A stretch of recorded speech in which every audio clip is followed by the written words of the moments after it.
Warriors, it's Coach Josh here. I am in the dojo. It is Sunday the 26th. I like to remember the dates because so much happens on a day-to-day basis. But I'm coming to you to give you a little update.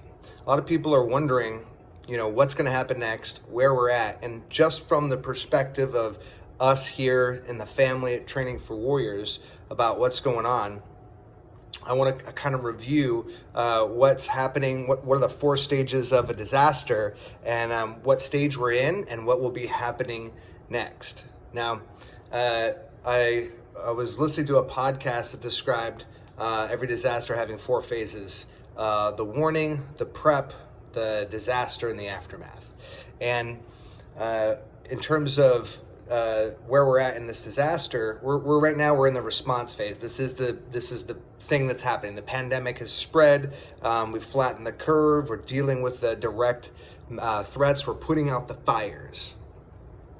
And as you can see, if you've watched the news and you've looked at things that are going on online, we're in the response phase, and the response phase is maturing, and we're looking at beginning the recovery phase, which is coming up. And the recovery phase for us here on the West Coast has lots of different things that are quite technical, and I'll let you look at those and read those online. But for us here at Training for Warriors, I want you to think about the concept of training. And when you have a stress response, like you do a hurricane or you do a heavy weightlifting day, you have the stress of the muscle, the overload event, and then you have not just compensation, but in the recovery phase, you have super compensation, meaning we build back the muscle that we have lost and a little bit extra. We come back just a little bit stronger when we complete the recovery phase. And that idea of super compensation is what I want you to bear in mind as we enter the recovery phase for Training for Warriors, for a community here on the West Coast.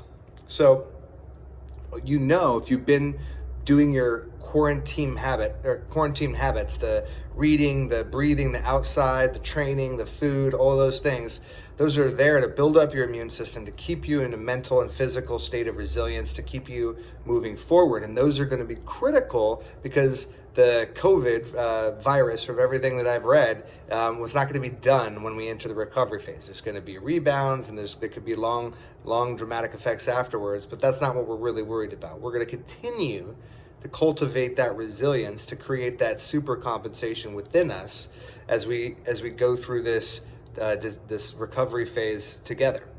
But for Training for Warriors, we're going to double and triple down on the habits and continue to grow as we begin to resume IRL operations and in real life training.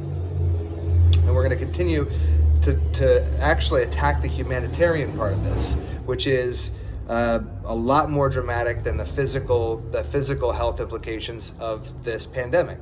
What I mean by that is, that so many people are out of work. The country has entered the greatest recession it's ever seen. There's so much humanitarian issues going on, from depression to food scarcity. These are really, really important and scary issues. Depression being the #1 cause of unemployment in the United States, having lots and lots of implications mentally and physically, and obviously food scarcity, which is so many people rely on social support structures, school lunch programs for breakfast and lunch. So these are heavy, heavy issues, and Training for Warriors is going to live out our values by contributing to those causes. So, starting next week, our business is going to partner with the Clark County Food Bank. To all new signups, we're going to donate 25% of the fee to the Clark County Food Bank to generate some more donations from them, because their demand has increased 40%, since this pandemic started, maybe more. I'm a little bit behind on the data. So we're going to really attack the humanitarian issues along with the physical health issues that we're really on the tip of the spear and trying to address anyway. Now, how soon does Training for Warriors open, and what does that look like? I don't know. Last time I checked, gyms are not in phase 1 of reintroduction. That means that we have a 14-day delay from the restarting and the reopening of the economy, so we may have to wait a few weeks. And that's okay. We're going to be ready because we're going to continue to improve and instill discipline in ourselves, and to continue to be warriors and show up for ourselves, so that we can be prepared and show up for our families and show up for everyone, the whole country that really needs people to show up for them right now. So we're going to continue to live our values. We're going to continue to train hard, train more, fear less. We're going to continue to go into the war and face our fears and do things imperfectly and make lots of mistakes, because ultimately that's the only way we grow, the only way we achieve, and the only way we continue to bring forth the warrior within.